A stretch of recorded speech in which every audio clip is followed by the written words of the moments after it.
Hey samurai, kom aan die flow, mijn blazer, ventilator. Doe maar een sprintje en verbin je zin van pin. Zonder blokkade springt die zware brek en pols vanuit het krochte respiratie. En vermorzelt elke cijfer in rotage. Luister niet naar wat hij zegt, B-rap draait om de inhoud van je tekst en om de consequenties van de rode draad en al je tracks. Je moet beelden portretteren, het leven reduceren tot wat regels en tegelijkertijd en meerwoorden creëren. Ja verzeen, kom aan, rappers vullen van de stroom. Roy de moed dat je shit vertelt en om de multi zijn je blond. Wat om maken rappers dissen en de mic lyrics kleineren. Rap is niet gemaakt voor just de mot klagen over het leven. Excuseer, het is veel meer dan klagen over het leven. Het is mesh eraan met al de verhalen dat je geschreven. Het is een jonge kerel, hoop en inspiratie kunt doneren. Het is een supergoed manier voor je frustratie te bezweren. Bla bla bla bla, hip-hop is zo grimy like de hote. Probeer maar mijn ballades voor een cijfer in te lopen. Doe niet dom en stek de bitch aan die moosje in je raps. En fuck je mening over alles op het echt. Wel, het is niet dan ik je nu zwaar ben gaan beledigen, maar echter dan emoties en je tracks van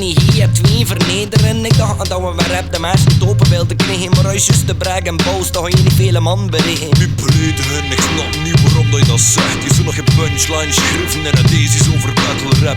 Hip-hop is hard en draait de mossen innoveren. Mics kraken, vibes maken, nu ook stop met discussiëren. Ja, het zou best zijn, de vol niet echt goed te argumenteren tegen iemand die benauwd is voor zijn lyrisch bloot te geven. Het gehoord samurai, ik hoop maar eens van niemand. Kan een klein beetje begrijpen, maar ik moet nu gedaan zijn met die nutteloze gesprekken te voeren in mijn kop. Kon ik zelf wel beslissen overwinnen dat controle. Zitten alle twee een beetje meer neutraal in hun mening. Zonder je zitten te pijzen, doen het niet aan hun mening. Soms rappen metaforen, similes en anastrofen. Soms beperken me tot juiste, me persoonlijke capsones. Soms ook dit, soms doe ik dat.